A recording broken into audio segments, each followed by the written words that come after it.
Halo, assalamualaikum warahmatullahi wabarakatuh. Bertemu lagi bersama saya Agus Gelin, tentunya di channel YouTube Agus Gelin Petualang. Sahabat para pecinta ikan sidat, sebagaimana kita tahu ya, kalau ikan sidat itu proses berkembang biaknya yaitu di palung laut ya. Nah, kemudian setelah si ikan sidat ini bertelur, indukannya mati. Nah, kemudian si telur-telurnya ini dia akan menetas ya. Nah, setelah telurnya ini menetas, maka dia akan berwaya menuju ke muara sungai. Nah, dari muara sungai inilah perjalanan si anakan ikan sidat ya atau glass eel itu dimulai menuju ke hulu sungai ya. Karena sebagaimana kita tahu, kalau untuk perkembangan ya si ikan sidat itu dari glass eel menuju dewasa itu dihabiskan di perairan air tawar.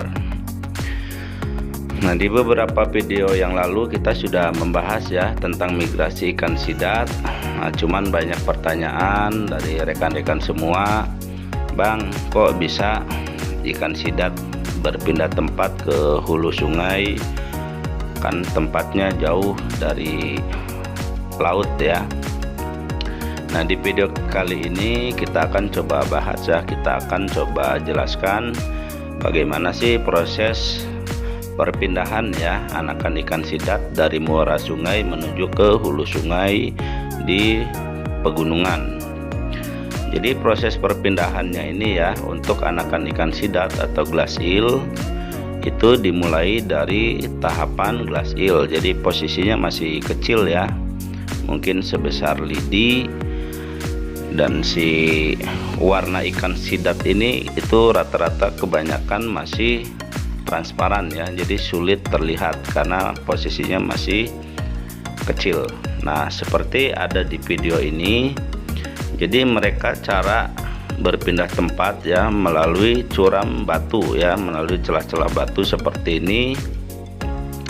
Nah, ini rata-rata biasanya di musim penghujan ya, jadi di saat debit air sedang tinggi, kemudian sedang posisi gelap ya, tidak ada cahaya bulan. Nah, itulah biasanya masa-masa aktifnya si ikan sidat atau si ilper atau glass eel itu bermigrasi ya dari muara sungai menuju ke hulu-hulu sungai. Nah, makanya kita kalau menyeser itu biasanya banyak terdapat anakan ikan sidat ya yang masih merah-merah, kemudian ukurannya kecil-kecil. Karena di fase inilah anakan ikan sidat itu berpindah ya, berpindah lokasi. Nah, ini untuk jumlahnya biasanya banyak ya, bisa ratusan bahkan ribuan. Jadi proses migrasi ikan sidat dalam fase ini memang rentan terhadap predator ya.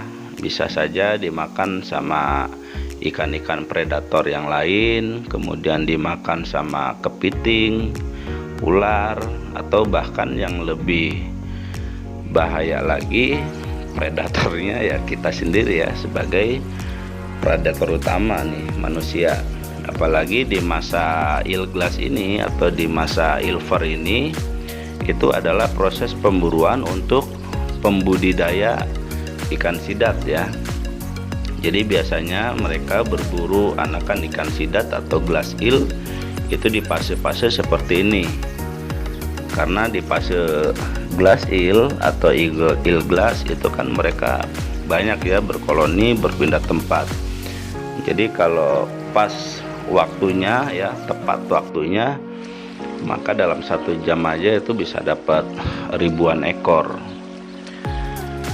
Nah, untuk saat ini itu ada regulasi yang mengatur ya, jadi kita tidak sembarangan bisa menangkap anakan ikan sidat atau glass eel, terutama untuk komoditi ekspor. Jadi ada aturan-aturannya. Nah, untuk lengkapnya rekan-rekan bisa cek di Google ya tentang regulasi Kementerian Perikanan dan Kelautan Indonesia. Ada ukurannya, kemudian ada waktu-waktunya yang memang tidak diperbolehkan menangkap glass eel ini atau anakan ikan sidat ini. Nah, tidak hanya glass eelnya ya yang sudah ada larangan, tapi penangkapan dalam kondisi indukan ya yang ukurannya di atas 3 kilo, 5 kilo, 10 kilo. Nah, saat ini sudah ada larangan. Karena semakin kesini kemungkinan ya habitat dari ikan sidat ini semakin menyusut. Karena sebagaimana kita tahu, kalau si ikan sidat ini memiliki komoditi ekspor ya, memiliki nilai ekonomis yang sangat tinggi. Nah, saat ini banyak peminat ya pengiriman dari glass eel maupun yang sudah besarnya itu ke negara-negara Jepang ya biasanya. Nah, ini seperti di video ini ya, ini adalah proses penangkapan anakan ikan sidat. Jadi memang tidak bisa kita tangkap setiap waktu ya, ada masa-masa tertentunya. Nah, kalau ditangkap anakannya ya dengan over kapasitas tidak diperhitungkan, nah mungkin ke depan untuk jumlah ikan sidat akan semakin sulit ya untuk kita dapati, apalagi ditambah dengan ekosistem yang sudah mulai rusak ya, gunung-gunungnya, hutan-hutannya, itu tentunya akan berpengaruh terhadap keberadaan si ikan sidat itu sendiri.